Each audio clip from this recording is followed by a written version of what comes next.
Good afternoon, everyone. My name is Seth Ducharme. I'm the acting U.S. Attorney here in the Eastern District of New York.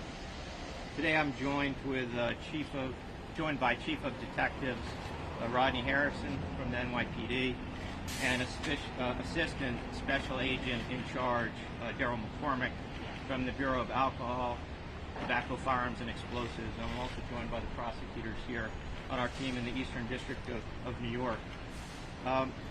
We're here today to announce the fact that a grand jury here in the Eastern District has returned an indictment, and we have alleged that two defendants, Carl Jordan Jr.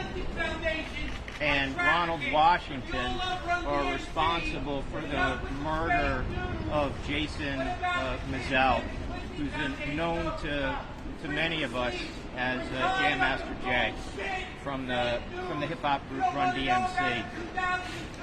You know, this is a case that's been around for a long time, as many of you know.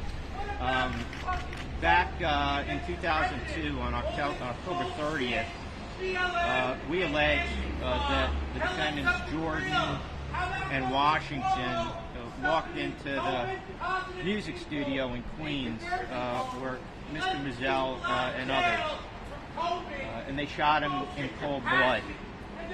Our office, along with our federal partners and the NYPD, started working that case in the early 2000s, very soon after the murder, and there were a lot of challenges that we faced right away.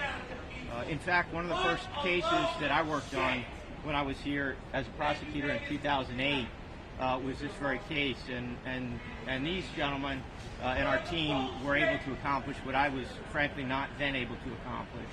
And it's really through their hard work and the work of the Queens Cold Case Detective Squad, the FBI, who was with us at the outset, and the ATF, who has joined us along the way, really never gave up on this case. It was important to us then, and it remains extremely important to us now, to bring justice for the victim and his family and his friends and the community that cared so much about those events.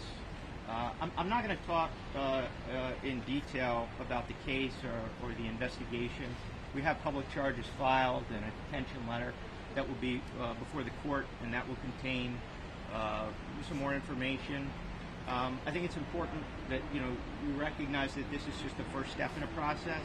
That charges in an indictment, as you know, are allegations. Every defendant has a right to hold the government to its burden of proving guilt beyond a reasonable doubt in a courtroom, and that's what we intend to do with respect to these defendants. I also think it's important in this time for us to recognize that there are certain crimes for which the passage of time affords no safe harbor, and murder is one of them. We've charged this case with respect to Mr. Jordan as a drug-related homicide and the use of a firearm in connection with that offense, and the same charges apply to Mr. Washington. Also with respect to Mr. Jordan, we've charged a conspiracy, narcotics distribution count, and 7 substantive distribution counts. But primarily this is a case about a murder that for nearly 2 decades had gone unanswered. And so today we begin to answer that question of who killed Jason Mizell and why, and we're confident that we can prove those charges beyond a reasonable doubt. So with that, I'm going to turn the podium over to Chief of Detectives Harrison. I'm sorry, I did detect there was some background noise there at the outset. I don't know, was everybody able to hear my earlier remarks? Can you just start the beginning of Can you just mention what happened? Sure, I can repeat those. I'm happy to do that. So, a grand jury returned an indictment here in the Eastern District of New York charging 2 defendants, Carl Jordan Jr. and Ronald Washington, for their involvement in the murder of Jason Mizell, who I think you all know was known as Jam.master Jay and part of the group Run DMC.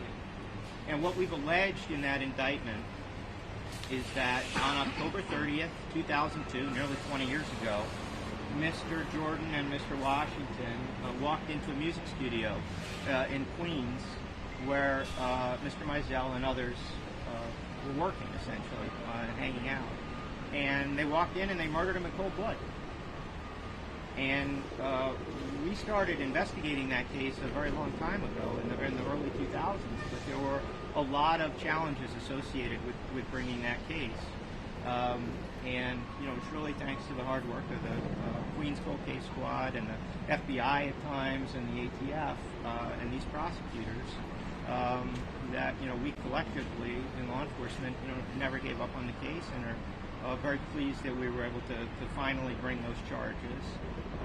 And I think I reminded folks, if you couldn't hear me, that this is really just a first step. It is way too soon for self-congratulations here, but because the victim's family has waited so long for some answer, some justice for Mr. Mizell, we felt it was worthy of addressing you and informing the public, and just more broadly that, you know, for the crime of murder, the passage of time offers you no escape. The office has a long, proud tradition of doing cold case murders and working with our local partners and federal partners. We don't give up on these cases. And these prosecutors and their investigators really did a fantastic job. We couldn't do it in 2002, couldn't do it in 2005, we didn't do it in 2008, but today we begin the path to justice. So hopefully you could hear that. And now I'll turn it back over to Chief of Detectives Rodney Harrison, and then Assistant Special Agent in Charge Gerald McCormick will follow him. Thank you very much. Chief? So good afternoon, everybody. Thank you for being here today. This is another case of New York City detectives showing that they're the greatest detectives in the world. An incident that happened in 2002 being solved 18 years later. The relentless pursuit to bring this case to justice is absolutely incredible. And it's due to the partnerships that we have, with Eastern District prosecutors. And I want to thank you for your work. Our relationships with ATF, thank you very much, was able to bring justice to a case that seemed to be going in the wrong direction, but we were able to get indictments on. I have to take advantage of this opportunity to give a shout out to our cold case squad under Sergeant Dennis Klein, our Queens South homicide investigators, our detective investigators from the 103 squad, as well as the 105 squad, that really initiated a positive debriefing that resulted in revisiting this case. So a lot of work was done by a lot of different men and women involved. Me being a native of Queens and being a big fan of Run DMC and Jam.master Jay, making this arrest was very, very important to me. So once again, I want to thank everybody for coming out, but I also want to thank our partners in regards to solving this case. Thank you.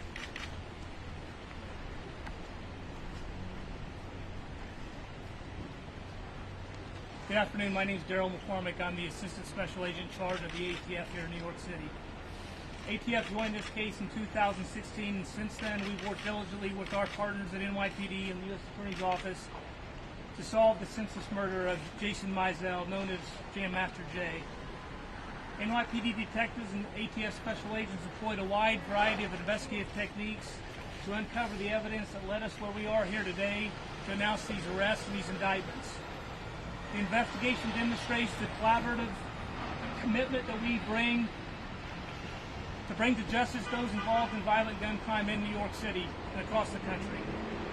To the family and friends of Mr. Mizell, who've endured a heavy burden of grief over these many years, we hope that today's arrests and indictments and this announcement will bring some measure of peace, knowing that those responsible will be held accountable. I want to also thank the United States Attorney's Office and the NYPD for the excellent collaborative work and the enormous effort put in by all those investigators and prosecutors in this case. Thank you very much. Thank you, everybody. Thanks. I just want to add that Mr. Jordan will be arraigned by a video teleconference this afternoon. Mr. Washington will be arraigned at a later date to be determined by the court. Thank you for your attention. Thank you. Okay. I'm going to email out the press.